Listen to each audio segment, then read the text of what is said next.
It's City Talk Fall River with your host TJ and his panel. They are bringing you the important issues in the city of Fall River.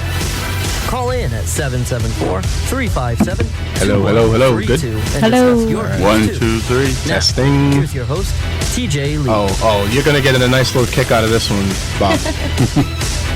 We have some fake British person saying The stuff. views and opinions expressed on any program are those of the producers and or the persons appearing on the program and do not necessarily reflect Sounds like my the views and business opinions partner. of FRC Media, Bristol Community College, or the City of Fall River. The following program may not be suitable for all listeners. Listener discretion is advised. Listener discretion is advised. Hello, everybody. Good you're morning. on. Hey, You're on right now with City Talk Fall River. It's TJ Lee, And Nikki Medeiros, and we're our special guest today, very special guest. Bob Healey. thank you very much. What do you say? Lawyer, right? Cool Moose Party founder and creator, lieutenant governor candidate, governor candidate, Rhode Island, the whole 9 yards, right? Right. Been involved in politics since the 80s, right? Yes, very much. And I'm gonna guess ZZ Top fan. No. No? Oh, he just got the look. All right, that's cool. He just likes the look. Today is going to be a special day, and I'm hoping Edward Costa comes into Me the too. studio today. It would be nice to have him as well. But I'm warming up his seat. so first of all, we want to thank you for coming. Oh, my pleasure to be coming here from, with your Warren? audience. Yeah, Barrington. Barrington, Nice. beautiful area, buddy. Yeah, Yeah, that's a nice spot. No trash all over the city in that yeah, area. definitely no trash. I go for bike rides out there during the summertime. We'll go on the bike trails.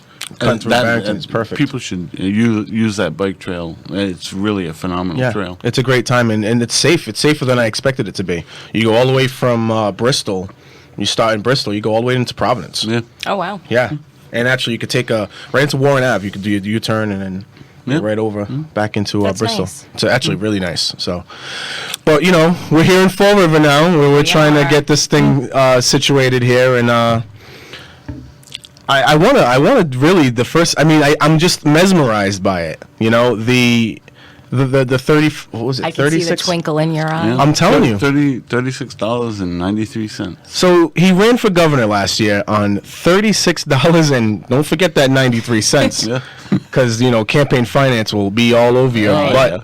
on that. They even verified it in PolitiFact or whatever. We're gonna talk for a little while, just for a little while. We're gonna let the listeners get in. We're just starting to get our listeners up right now. We're gonna probably talk for about a half hour with the line closed, and then around 9:30 or so, we'll open up the lines just so we can have a little conversation here. But I have questions about the Cool Moose Party, personally myself, and I also would like to know the process that you went through, suing the state of Rhode Island to get the Cool Moose Party on the ticket, and also your views on campaign finance in general. No, well, the party is. While you do that, Okay. do not get offended as I try to promote the show on Facebook here. Be all my right? guest. Be my guest. All right. You asked the question. I'll. I appreciate that. if you have anything, Nikki, please interject with what you need to Will do. do. All right. Roughly, the Cool Moose Party was a concept that we had two political parties who were really no different. And by that, I mean that they were both pretty much slaves to a system. They tried to make themselves different, but the campaign financing, the way it's been for years and years, pretty much kept them in the same box. They'd take an issue and divide it. One side would be for it, one side would be against it. Gun control, or you name the issue. What they would do is they'd say, okay, let's take this side, and the other party will take the other side, and we can both raise money by doing that. It's a phenomenal thing, because you take, we're gonna help your side of this argument. So give us some money. And then the other side says, well, they're going to have this side of the argument. You better get some protection. It's like a protection racket. Right. So you have these gangs, the Republican gang and the Democrat gang, and they take money for really promoting one side or another side of an issue. Great, you say.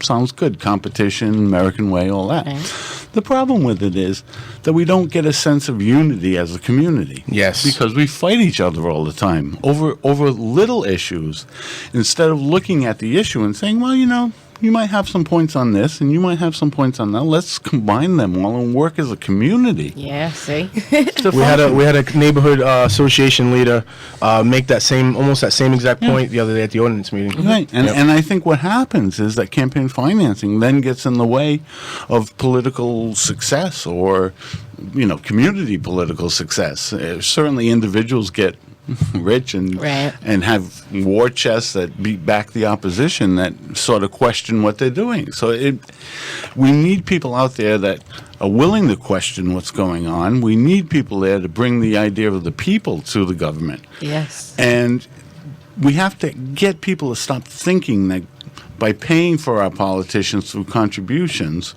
that we're really kind of gaining on the system. We need to look at it as we want someone, and that's what the whole idea of my no budget or low budget campaign was. We need someone that's going to go in there who doesn't have any favors that they owe because someone gave us $1,000 for this or someone gave us $1,000 for that. They can go in there and they can be free to represent the people. Does it mean that everybody's going to be satisfied all the time? No, not at all. But it means that you're going there with the genuine nature of the people behind you. And if you always look to the people for your support as opposed to the moneyed interest for your support, then you got to do the right thing by the people. Right? Right. So it's really a common sense argument. And in Rhode Island, that's as you noted, we had $36.93 running a gubernatorial campaign statewide. And we picked up about 22% of the vote, which is so amazing. Yeah. I mean, my opponent spent more for one vote than I spent on my entire campaign. And I need to know, do you have theories as to behind why?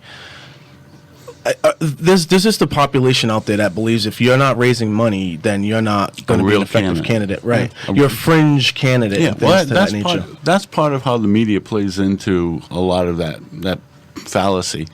If you're not out there raising money, you're not a real candidate. Well, you can have all the best ideas in the world, and you can have, some support out there in the people, and you can go from door to door, and they look at you in the media and say, well, you didn't raise any money. I mean, money becomes the judge. At least it becomes a criteria for the media to get a sense of where you are as a candidate. It's really an artificial, fake. Yeah. Completely irrelevant, actually. What point, actually, but they can measure it, and so that's how they. When you actually, that's something that's tangible. They can see in their hands. Yeah. We had a recall election just very recently. One of the first things I actually asked one of the city councils that we Nikki and I got behind. We asked the other city councils, why aren't you supporting him? Because they supported somebody else, actually the current mayor, and they said to me, he doesn't have the money. He doesn't have the money. That was the first thing that came out. Right. He can't win. He doesn't have the money. Right. So automatically there's already a thought process of we're going to get behind a candidate that has the money. We're going to get behind a candidate that has the money. I mean, from if you're playing in that political game, it makes sense. Yeah. Because that's how it's always been measured, and traditionally people with big money are the ones that are going to win the races. I mean. What I was trying to do in Rhode Island, and what they gave me a free hand in the party that I was running under, gave me the opportunity to do, was to try to teach people that money is not the real way to measure catalyst.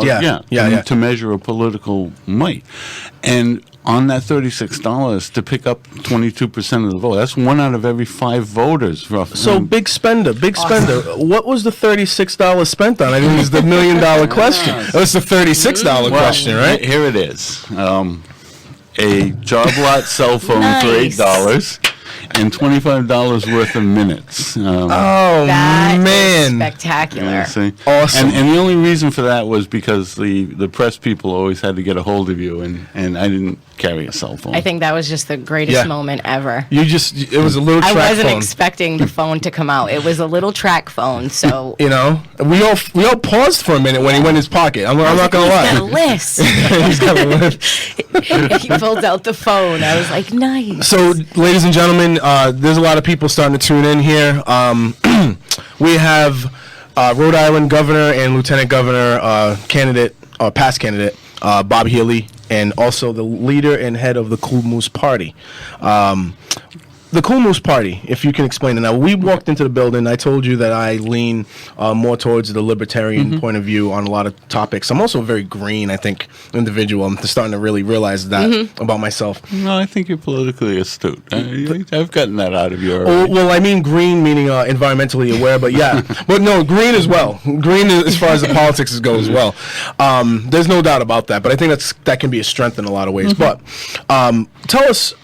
You did mention to me that there's a libertarian vein in the Cool Moose Party. The party itself was conceived of as a people's party.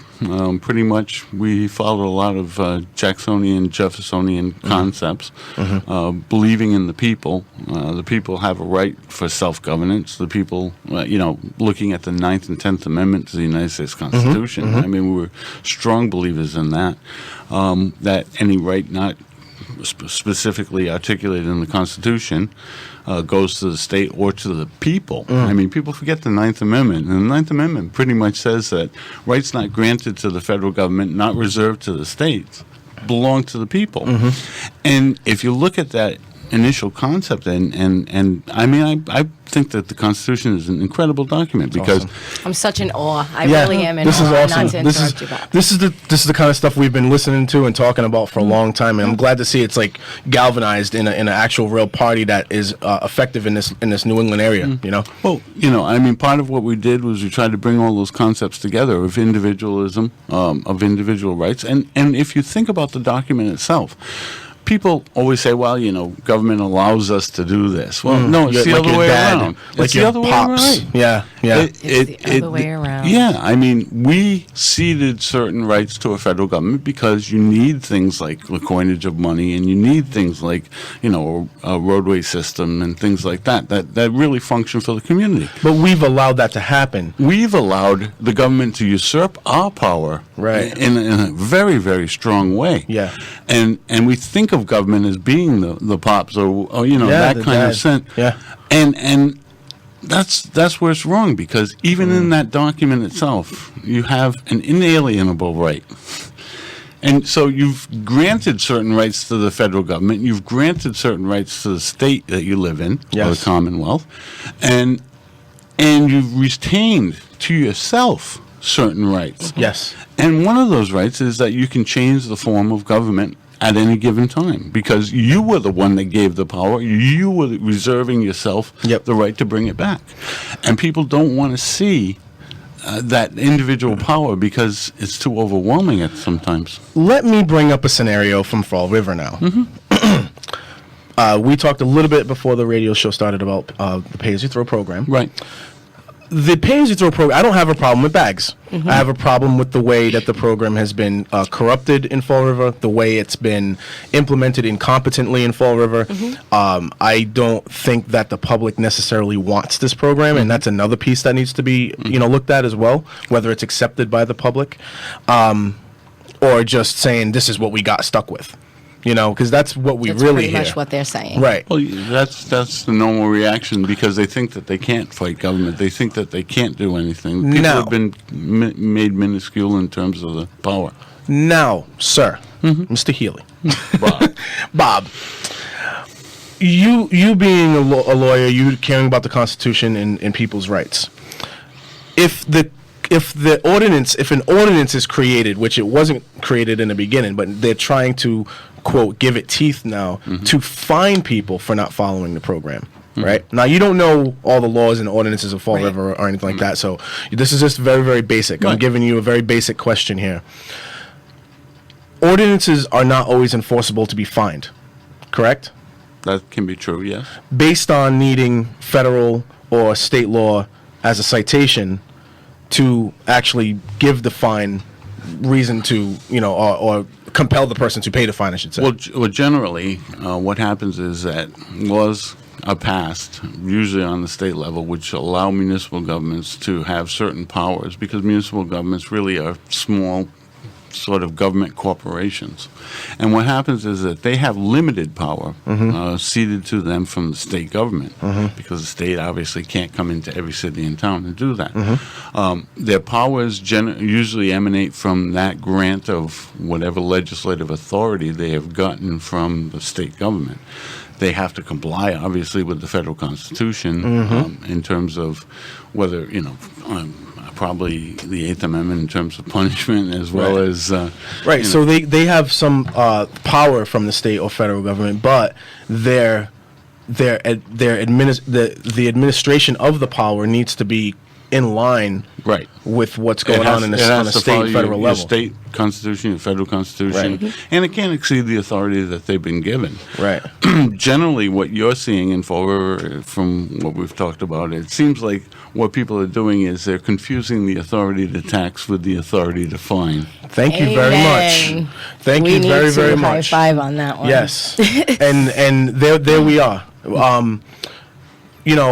We have a city councilor that says we make up the laws. There's no such thing as a law. It's ordinances, right? There's a difference between a law and an ordinance, right? On a local level, they're called ordinances. Right. So, when that terminology is already lost on the politician, of course it's going to be misconstrued to the public. Right. Well, you see, someone tells you that it's the law. It's the law. Well, yeah, ordinances are the law. So, there is that confusion that could be there. And it seems like an overextension of the authority. You've heard this term probably many times. You've been involved in government for a long time. It literally breaking my heart when I hear a citizen say, "Oh, well, this is what we have to do." When they say that this is what we have to do, it takes away from what you were saying before about how the people are the catalyst to change. Right. It's your authority that you gave to the government, and therefore you can challenge that authority at any given time. And it's sad because we have a lot of people out there, not a lot, like we see them a lot here and there, that get mad at us for challenging. We're looked at as like the spectacle because we want to challenge the laws. The naysayers. We don't bring up anything positive. We only talk about negative. Well, the unfortunate part about it is that if you really want to live in reality, you have to look at the negative as well as the positive. And if you don't look at the negative, there's no way for you to formulate the positive. Bam. I've been saying that for so long, Bob. I've been saying that since January, since the show started. Looking at the negatives, getting a population to look at the negatives innately is a positive. Yeah. You don't get to positives unless you look at the negatives first. You can't fix it unless everybody knows what the problem is. Or you could put in, which we see in government a lot. The only negative I'm seeing about this show right now is there's no Ed Costa. That's the only negative I'm seeing right now here. But sorry. No problem. I would like to see him here too. I feel like the song playing in my head. Where in the world is Ed Costa? He's listening. Are you going to start singing, playing new music too? Because we can do. Ed, last time he was here, he just decided to make this into American Bandstand and stop playing music out of nowhere. That was fun. I can dance to it. Well, we got another friend named Josh who's running as well, and he likes to break out the bongos every once in a while and have a great time. So sometimes you need relief. You do. We're going to open up these lines, man. I think we're ready. We ready? Are we ready? I'm hoping that people are going to call in. If I open up the lines and nobody calls in, then this show is just a failure as far as I'm concerned. I'm joking. It's never. I'm willing to bet we have more than a few phone calls. The phone number is 774-357-2132. Libertarian / Cool Moose Party. I think that they share a lot of values. The Cool Moose Party. See, the problem was the Cool Moose Party was founded in it was founded in '85 when I ran for governor in '85.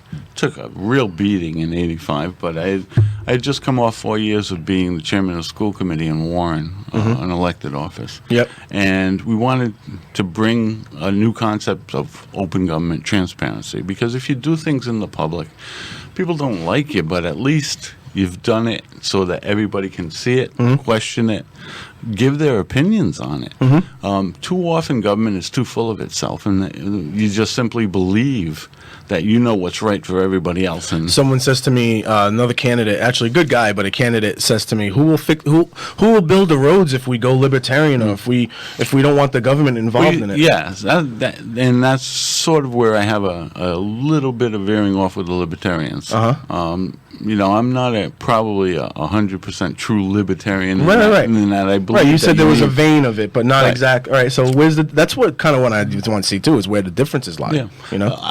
Certainly there are functions that we all tend to, not all of us, but most of us tend to agree that there is a need for government. I mean, you expect that your mail gets across the country. You could use a private service, as libertarians could suggest, but the efficiencies and those types of things and certain functions. I mean, we all can't go out and fill out potholes, and we all can't go out and there are surprised. needs. Yeah, You'll be surprised. You might have to. Yeah, There you'll are be some surprised. people who do just that. Yeah, you'll be surprised. The thing is, we can do those things, but if people want to get together in a group and Right. pay for something together, as long as they get what they're paying for, and it's efficient. Like you use that word efficient. If it's efficient, then I'm okay with it. But if it's not efficient, then we need to look at the alternatives. I mean, the problem that we have is the form of government that we've pretty much embraced wholeheartely is a two-party system, which, I mean, I used to lecture to kids in junior high school, even elementary level, and I'd go into the classroom and I'd pull out a $100 bill and I'd say, I'll give this to anyone who can find the two-party system in the Constitution. Yeah. And, it was a sucker bet because it's just not there. People think that, we have two-party systems because that's the way it's supposed to be. It was, I think when we first started out, wasn't it like the, or what was it called? The Federalists and the Whigs and all those parties. Yeah, what was it, the Whig something? The Whig Party. The Whig Party. Yeah, the Whig Party. It was the Whig Party, yeah. Crazy. But the thing is that, I mean, even George Washington in his farewell address said one of the three things to beware of was foreign and all that. But he also said beware of a two-party system. I mean, when you look at his farewell address, read his farewell address, and it's just phenomenal that he had the foresight to say, this is going to be our destruction as a nation. Because what you can't have is you can't have people sort of split. It splits the nation. I mean, I think that's what Washington was saying. It absolutely does. I'm interpreting his words wrong, but I think that what he was trying to point out is we have to come together as a people. Yeah, we can have disagreements. Yeah, political parties sort of can congeal those differences into one group. But it doesn't mean that these groups have any more function than your opinion or my opinion. Right. Who's to say what makes one better than the other? And that's where I think, like, I always call myself, I'm a habitual fence walker because people will say, are you Republican, are you Democrat? I don't like even answering that question because I feel like I'm everything. I don't agree with everything, and I don't agree with everything. Yeah. How about you, Ron, with City Talk Fall River? Sorry, guys. I wanted to make sure we get our caller in. Hello? Hey, good morning, guys. How you doing? Hey. Good morning. This is one of our really great friends. Okay. His name is Jordan. And what you got, Jordan, bud? I just want to start off by saying, it's fantastic to have Mr. Healey on your show and get his perspective, because a lot of things that he believes in is what we're trying to do in Fall River and what we've been doing. And like he says, like trying to get back to having a government that actually represents the people, because Mr. Healey doesn't know, when we go to all these meetings since last summer, we're basically disrespected. We're demonized, and, this whole idea that the government works for us, I posted on Facebook yesterday, like, you see them laugh in your face and say they're not going to do what you think.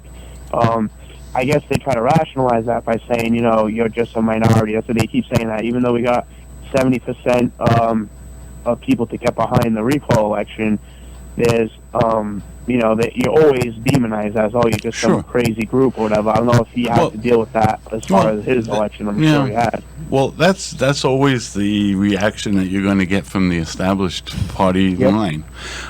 They're very predictable. I mean, if you really sit down and look at how they're going to act or react to you, first they try to minimize you. Second, what they'll try and do is demonize you. And then third, what they'll try and do is usurp or sort of massage your point of view into theirs. So, as they see you gaining steam, what they will try and do is incorporate you into the fold so that they don't lose their power. Yeah. It's a scary, ugly thing. Yeah. But when you think about it, it really makes sense for them to try and do that because they're trying to save their power. When you tell them, hey, I'm thinking about running, oh, you should run. Right. Oh, come Until on. you run. Yeah. Oh, come on under my wing, all that kind of stuff. Yeah. I'll show you the ropes. Yeah, they'll show me the ropes. Well, that's the other thing, too. I mean, and it happens. I mean, everybody, we're not talking, fakeness here because, I mean, I was elected, I ran for Warren School Committee in 1982. Actually, probably, 82. And, I was 2 years old. You were 2 years old. Okay. But we ran, it was a small town of Warren, a blue-collar working community. And, but I had grown up there, and I had when I had done my student teaching in the school system and all that. So the people knew me. But we had an election just prior to that where the person on the ballot, his name was similar to a dentist in the town. And what happened, I guess they were related, but what happened was people went in and voted for what they thought was the dentist and got the brother or the uncle of the dentist or whatever it was. So the whole idea came about, like, people should understand what they're voting for. And so what we did was we had this campaign, with everything that we produced had the credentials underneath this full hair, face, beard, all that kind of stuff, so that people knew exactly what they were getting. Yeah. Figured, it was a race, 6 people race. The 3 were going to get elected. Figured, this is going nowhere. And the night of the election, we didn't have a headquarters or anything, so I ended up walking into wherever they were counting the votes, and someone was walking out and said, "Congratulations, Mr. Healey," and it, I was like 22 years old. It was like, this can't be a good thing. But whenever they start calling you Mr. Right. So I mean, I was a top vote getter in the race, and awesome, and so people got the message. So I think that the message can get through. And when we looked at like the governor's race in '94. I took the town of Warren. So, I mean, they had experience with my governance for 4 years, and they saw fit to say this person, even though we only picked up 10% in that election, the people of Warren, actually, they call me the governor of Warren, but, it was just a gratifying feeling that those people had experienced my style of government and liked it enough. That's awesome. And they've been consistent. Could you? I've yet to find a politician that people are fully happy with, because they're always trying to do. Well, like you said, there's a lot of arrogance. They're always trying to do more than what they're actually allowed to do in some cases. I think, or they want to do the thinking for people. That's part of the problem, and the other part of the problem is that I think that power gives you some sort of an ego trip. You really have to always guide or keep yourself into the position of the public. Yeah. And it's very easy to slip, especially if someone's supporting your campaign in terms of money wise, or you're getting the money from Planned Parenthood or NRA or any whatever your source is. You have to have a loyalty to those people, and I think that was clear on the debates that we had on television in this last gubernatorial race, because they were both standing there answering questions with predetermined answers that reflected the viewpoints of the people who were funding them. And they really couldn't think out of the box, because they had to give those answers if they wanted the gravy train to continue. And maybe that's where it lies. And Jordan, I know you know this. This is where it lies, where if you're telling people you're not raising money, they don't take you seriously, because at the underlying subtext of all this is that you're not for sale. Right. Yeah, I think to try. I heard you say that earlier about the people being dismissed without raising money, and Bob's response was saying how that's it's a media spin on it. Also, they I know it's not I don't want to come off too conspiratorial, but they have a vested interest in candidates raising money because they spend it on their newspapers and in their radios and whatnot. Obviously, I just have like a couple things I want to ask Bob, because when you said about when people, we've seen this so much in Fall River. We have people calling themselves community activists, and then because they were involved with helping people's campaigns.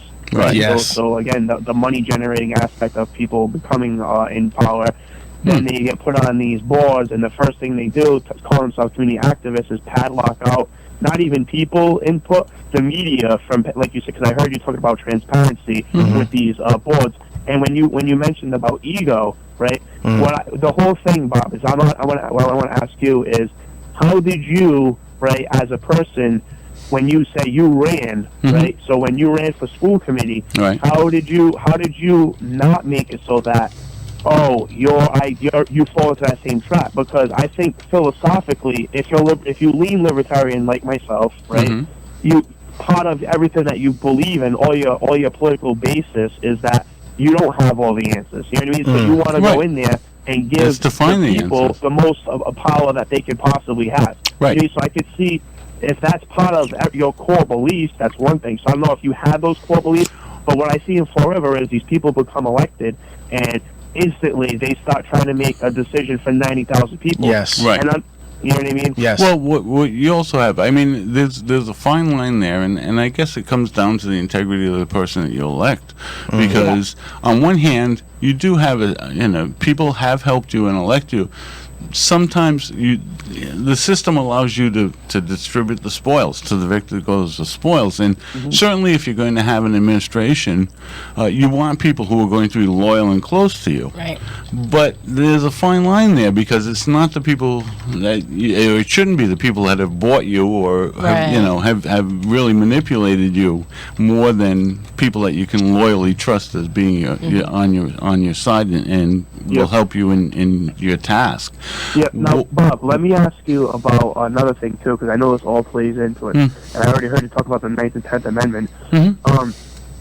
I heard a libertarian lawyer speak at UMass a couple years ago on Constitution Day, and he said the same thing. The way he described it was he called it a triple sovereignty, and I never really heard that before. I've always heard it described as a dual sovereignty. You know what I mean? Like, you're ran by the federal government, and then you're ran by the state government, and they always happen to conveniently forget that outside of every law or every power they've been enumerated, then it's you have those powers that they're retained to the person. Right. You know what I mean? Just as, and even the first two, like you just said, like the first two are even seated by the people. You know what I mean? So you wouldn't even exist. The state wouldn't even exist as it's, or the federal government wouldn't even exist if it wasn't for the people's consent. Jordan, I'm just doing sign language while you're talking because I'm understanding everything you're saying. I'm just picturing it in my head right now. But I want to ask Bob because I gotcha.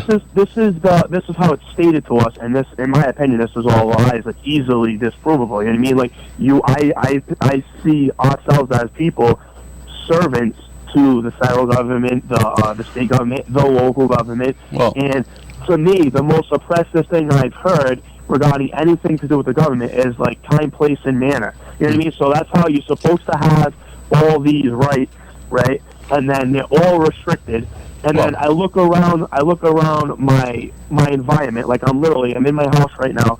I try to find one thing, one tangible thing, one behavior I could possibly do that hasn't already been sifted through a federal and state legislative body, you know what I mean, and influenced by people who I've never met and don't care to ever meet and don't share their opinions on anything. You see, therein lies the problem, because I mean you have ceded certain rights, so they do have the ability to make those things. The thing is that you have to be able to take them back.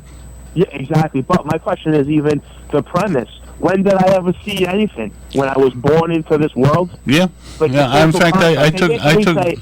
Bob, they basically say if you don't fight every day for your life before you could talk, you know what I mean? That you've conceded to, and you've submitted to all these. Well, things. I understand where you're coming from, because I represented a case that went up to the U.S. Supreme Court. The cert was denied on it, but what it was premised on was there's a person in Rhode Island who throughout his life has never had a Social Security number. Oh, wow. And as not having a Social Security number, they denied him a driver's license. Wow. And we argued on the freedom of travel issue because there was never any ceding of his rights. At the age of 18, he filed with the Secretary of State a document, affidavit, saying that he has no contractual obligations with the federal government and didn't get a Social Security number. And so, like any state that allows you to void any contracts when you turn to 18, he filed this document. And it was a fascinating case. case because,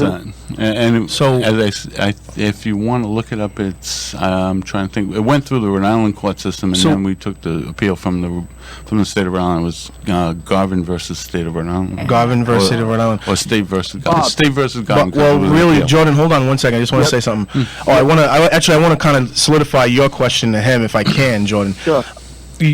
You're saying we've ceded rights just before we were even born, right? Yes. Well, but we haven't ceded the right to get those rights back. Right. Think about this. What is the word inalienable? Right. It means it can't be taken from you. So if you have inalienable rights, they can't be alienated, they can't be given away, they can't be destroyed, they can't, that is the premise of that document. So that means, and the provisions in there for taking back those rights, and coupled with the 9th and 10th Amendment. 10th Amendment protects the states, 9th Amendment protects the people. And it's an underused amendment. I mean, there are other amendments that are equally unused. But the one thing I did want to say is that when we gave the government the power to tax, we gave it the power to destroy. And that amendment to the Constitution is probably the most damaging. Thank you for the word. Bob, can I just raise, because I'm loving the fact that you're an attorney too, and you care about the Constitution and all this stuff. So it's like the perfect opportunity.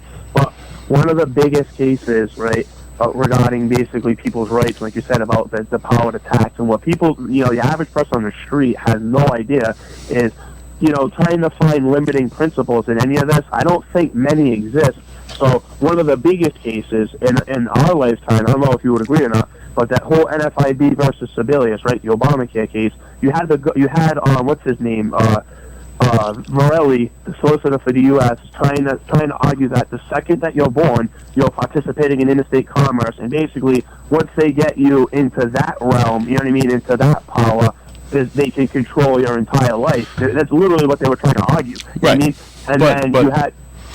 But I think you have to step back and look at that whole situation, and when you try to explain that to the person on the street, they're not going to understand that. Right. Yep. You're attuned to that, and I think that part of our job is to educate the people, or those of us who really believe in people government. Yep. Our job is to educate the people that they do have the right. I mean, just showing them the 9th Amendment sort of gives them the idea that, wow, we do have power, and understanding the word inalienable. I mean, I think you're trying to teach a PhD course in American government to people who really need to come in for their high school training. Right. Yeah. We got to break it down a little bit, Hello? Yeah, it's just tough because we've been fighting this whole time. The problem, but that's the problem. We all get involved in the fight too deeply to start seeing where, the Obama healthcare and Constitution and usurpation of power and all, that's a very, very limited argument. And unless you're familiar with the foundations of the Constitution, the argument is just, these are crazy people talking about some crazy stuff. Yeah, exactly. And Bob, I'm not necessarily trying to make this particular case to the people right now, so, to any audience like that. But what I'm talking in the reality of the world and what the real situation is. I agree that just people don't know, and it is tough to get to that level, like you're saying. Right. But my concern is for the reality that I live under, right, the legal environment. Is when these arguments were being made, and you had what's his name? I can't think of his name there. The wicked conservative justice there. Scalia? His name. Anyway, Scalia. He's saying, why can't you just force people to buy broccoli or whatever? And my only point that I want to raise is this federal thing. Yeah, they're supposed to only be limited by these enumerated rights, right? Which isn't the case. It's been expanded so broadly over time, right? Well, I mean, if you really want, my question is just real quick, Bob. I know I'm taking a long time to get to the point. That's the federal government, right? When it comes to the state, which is what we find ourselves dealing with the state and local, right? Because of the whole police power aspect, I tell people, I'm like, listen, if the state of Massachusetts wanted to pass something saying you could only drink bread and eat bread and drink water, that's not out of the realm of possibility. Because I don't know the limiting to the state's power. It's almost like absolute. Right. And what you have is a couple of different issues that you've and we can get really in depth in constitutional play here, but I think what you're saying is correct. I mean, conceivably, the state legislature could determine that bread is a hazardous substance, and therefore the Commonwealth is not going to have any bread and water. They could outlaw marijuana, right? They could make the same argument. Right, and when you look at the old hemp arguments, I mean, realistically, people used to grow hemp because it's a strong fiber for clothing, and it was nutritious in some ways, and all these things. But what happened was in World War I, when the cotton kings down south had power and held sway in Congress, and the United States government was buying military uniforms instead of having them buy them made out of hemp. They said, hemp is like marijuana, which is confusing two different species of it. Of course. And then made the argument that this is dangerous. We can't have people growing hemp, and cotton became the fabric of all your military unit. Literally. So I guess where we're going with this is that if the state deems that we have to do this, we have to do that. They have a power. We have an opportunity to. You most certainly do, and the interesting part. I mean, Rhode Island doesn't have a provision for voter initiative, where at least you have one. That's part of Massachusetts. Yeah, I mean that gives you at least an opportunity as a citizen to participate in your government. I mean, Rhode Island, we have it even worse. I mean, our state Supreme Court years ago ruled that the legislature has plenary power over everything. Yikes! We can't even sue to enforce our rights unless the legislature gives us permission to it. Wow! So how about that one, Jordan? That's crazy. Wow, that's crazy. So I don't appreciate the law that you have to turn your lights on when it's raining outside, when it's like 3:00 in the afternoon and the sun is, you can still see everything. If we wanted to fight that, if we wanted to fight against that, where's step one for that, in my opinion? Where do we even go with that? Because it just, for me, I didn't even know what was going on, and it just got plopped right in. Next thing you know, this is what's going on. You got to do this. Yeah, and that reflects the strong influence of insurance companies in your state. And AAA got big on that. Big lobbyists. But I mean, those people influence the political power because they either grant support in terms of personnel, feet on the ground, or wink and nod support of your campaigns, or actual money going out to these politicians. It does not reflect the will of the people. The people need to. The people can rise up. Yes. And the thing is that the complacency is just an issue. My grandmother used to always tell me that people would never revolt unless their belly button hits their backbone. So. Unbelievable. That's true. Jordan, you got anything else? I know you got somebody yelling behind you. I can hear the kids. Running around like a nut. But yeah, I could obviously talk to Bob for hours. But yeah, he's amazing. It's an amazing conversation going on right now. I want to give everybody else a chance to talk to him. Thanks. But, I just want to say, Bob, because I'm considering running for local government too, and I originally thought, well, I won't take more than $20 because I figured it'd be some small expenses, you know what I mean, that I have to buy. I'm not into signs. I don't think that, that means anything. Well, you know what we found in our last campaign is that if you can network through your computer system and get people to actually support you that way. I mean, we had people, we didn't spend any money for signs. People asked, what's going on with the signs? We want signs for our yard. And it's like, hey, if you really support the person, go out and make the sign. Yes. And we got somebody doing it right now. Yeah. Yeah. I mean, people can make their own signs, or even if you just put a note out somewhere. It's so crazy. I'm walking down downtown yesterday. I had my sunglasses on, and somebody's like, "Hey, Jordan," and I stopped.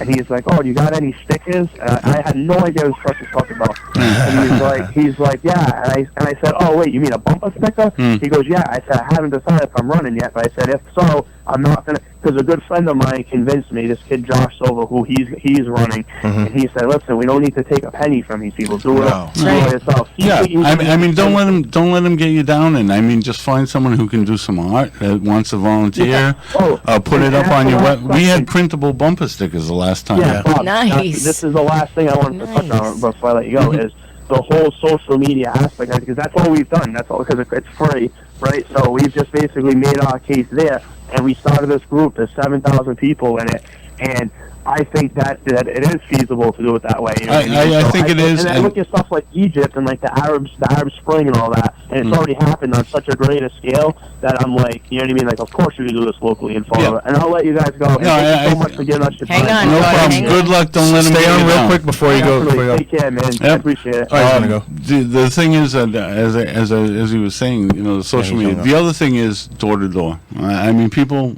If you sit down and talk to them, people get a sense that you know you're really. If you're genuine, and I get the sense that people here are definitely genuine. Oh, I got everybody fooled, Bob. I got everybody fooled, I do man. too. Yeah, that's what it is, man. But wait till I get in power. I'm just going to hammer everybody with it. No, I wanted to throw out there, too, that I've been saying this comment a lot lately. It just kind of happened organically. It's hypocritical of me, I think, to take money. I don't believe the government should have their hand in your pocket. Well, so it would be hypocritical of me to ask people for money to be a part of the government. Right. And you know what I mean? I do, all too well. And I also understand, I mean, I've self-funded my campaigns since 90. I mean, I think out of the entire 30 years, I've probably in the first campaign in '86, we took money, and I think it was like $1,000 that we raised, and I think somewhere down the line we picked up another couple of thousand. But out of all the campaigns that I've ever run, I think the total was 65,000, and almost all of that came out of my pocket. So. Wow! That's and how awesome. many elections? 3 for lieutenant governor, 4 for governor, and school committee race. Wanted to get rid of the lieutenant governor position. I know, that was amazing, too. You got 39%. This is amazing. You got 39% of the vote to run for lieutenant governor on the platform that you wanted to get rid of the lieutenant governor position. And not take a pay. What was your rationale behind wanting to eliminate the lieutenant governor position? Well, I'm a firm believer in limited government, and I think that's where we get, you know, like you look at all these jobs who are the administrative secretary to the administrator, you know, and it's like, yeah, you might need something like in that, but do you really need? It's really a plum job for your friends, and we've always in Rhode Island. I mean. In Massachusetts, you might have some functions for your lieutenant governor. In Rhode Island, unlike many states, we have no assigned function in our Constitution for the lieutenant governor. And so you pretty much have $1 million a year to spend on just about whatever you want to support, and you get 8 jobs or 9 jobs to give to your political friends. Yep. And it's a good gig. It's we really just recently, our mayor just recently, he was elected in a recall election in December. It didn't take him but like till the middle of January. He wanted to create new jobs or create new positions for people that he wanted to hire. Right. And since he's created one of those positions, we have yet to hear from the mayor himself. He usually sends this other gentleman. So we've now, joking, we've started calling the other man mayor. Yeah. Which is what happens. I mean, people get, you know, oh, we're too busy to talk to the people. And I mean, I always took the opposite approach. You're never too busy to talk to the people. Absolutely. You're too busy to do some of the things in government, maybe, but you're not too busy to hear from the people. And part of the transparency, I mean, I sued my own school committee when I was on school committee. I called...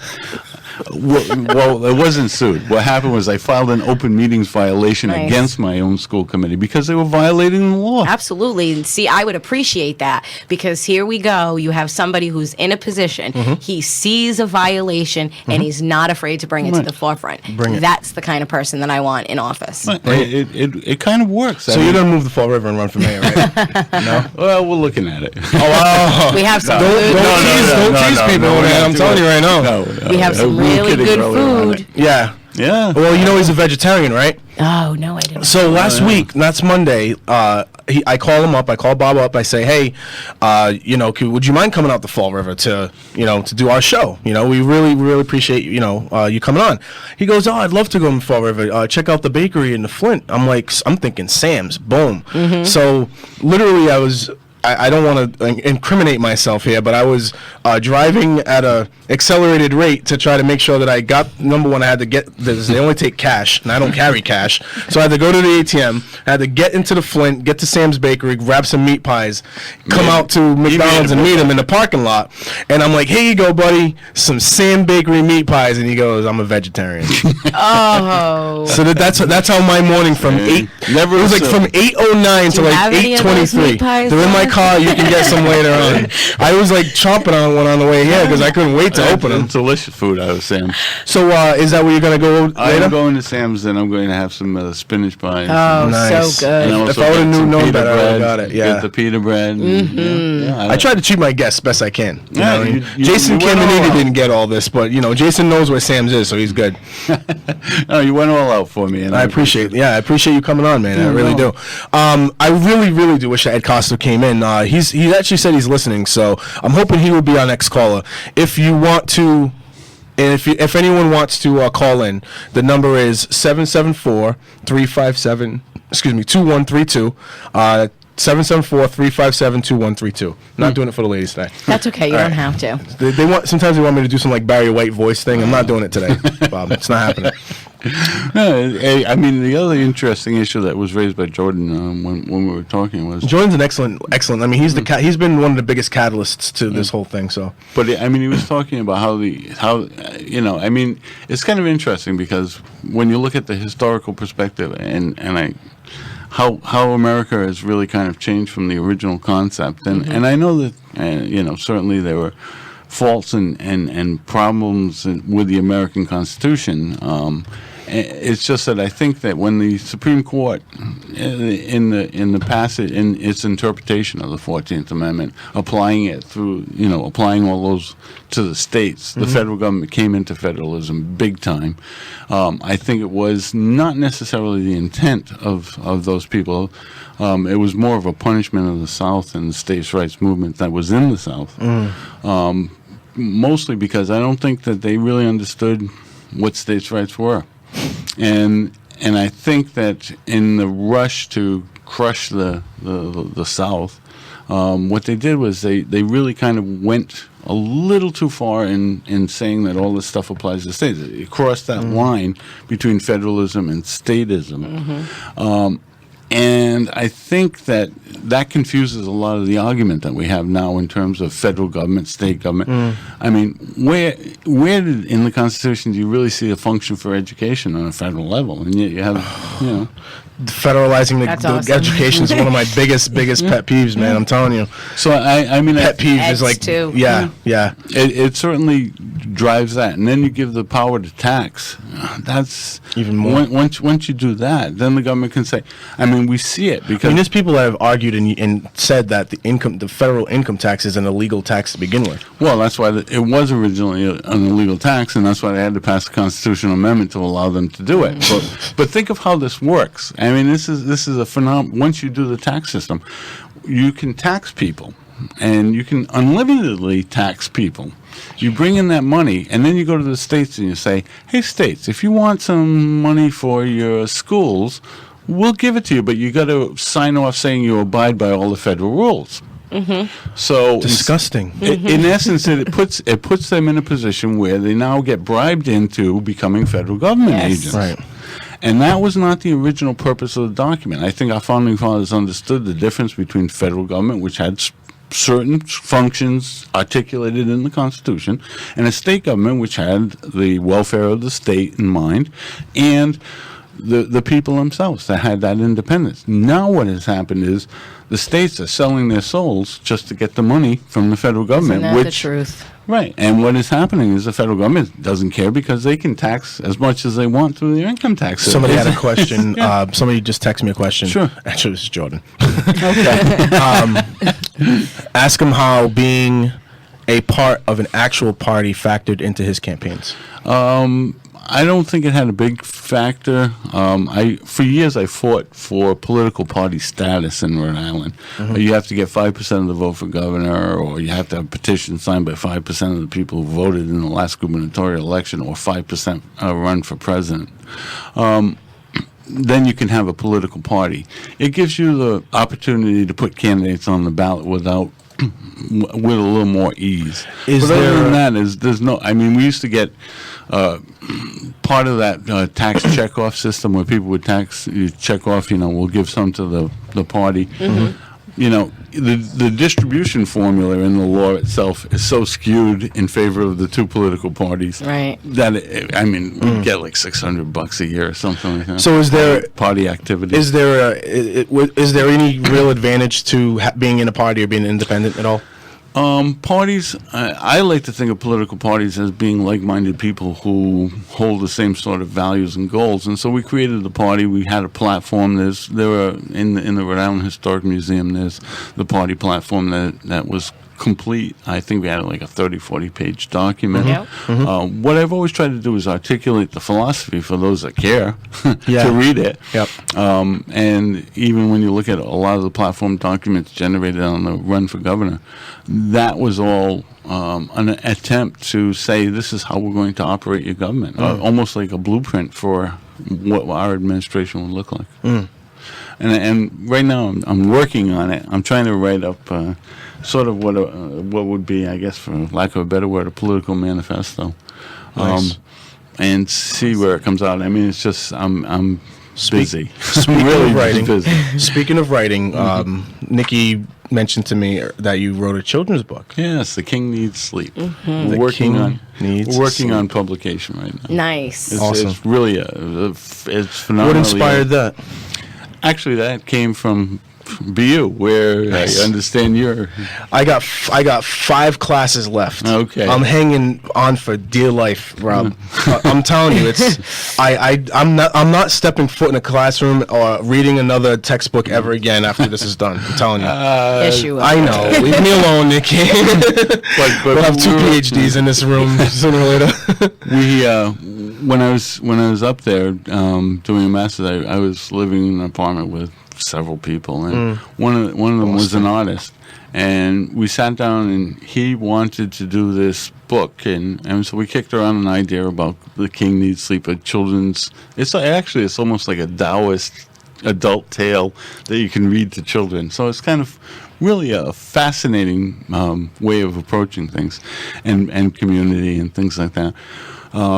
But the long and the short of it is, we had this. He was going to illustrate. We did the basic illustrations, and then what happened was he was on a train platform in Germany and just dropped dead from a heart attack. Oh my goodness. And Wow. so I for 25 years, I walked around trying to figure out, whether we could get somebody to do the artwork in a fashion that's sort of replicated his Right. his Captured art. it, yeah.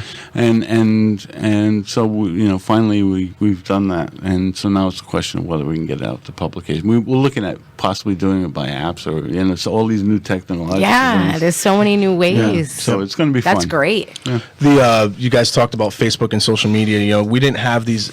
You didn't have these outlets in the 80s and 90s. most of the 90s either, right? So, has that been the biggest difference in helping you with the financing piece of your campaigns? Well, the financing doesn't really matter because, as I said, I do most of the financing myself. Right, so but your method getting of- the message, Yeah, yeah, getting yeah, the that's what I mean message to out say. is certainly the More easiest efficient way, now, right? Far and away, Yeah.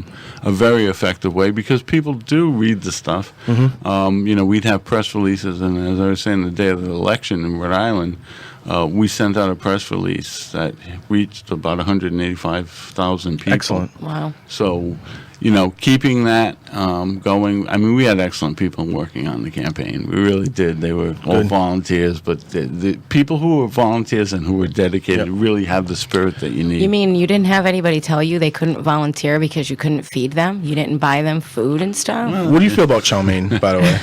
Fall River chow mein. Fall River chow mein. You're gonna have to have a vegetable chow mein. Yeah, I like the crispy noodles. Yeah. I use, See? See? They do love it around here. Yeah, they do. I know. The box stuff, I'm not too fond of. Is 10 o'clock your limit here? Do you No, have? you can go on. Oh, because we go to 11, and I don't have a problem with you being here. My appointment was canceled earlier today, so All right, high five, Bob. We're getting a high five because Nice. I'll keep you in the studio for as long as you want to stick around. So, Okay. when we have in here in Fall River, we're really basically a very two-party system ourselves here. Sure. I don't want to have to go out there and sue the city in order to make it happen. But I believe that there's been a little bit of a rise, not just from Facebook in our group in Facebook, but in general. You're starting to hear these people start talking about anti-government.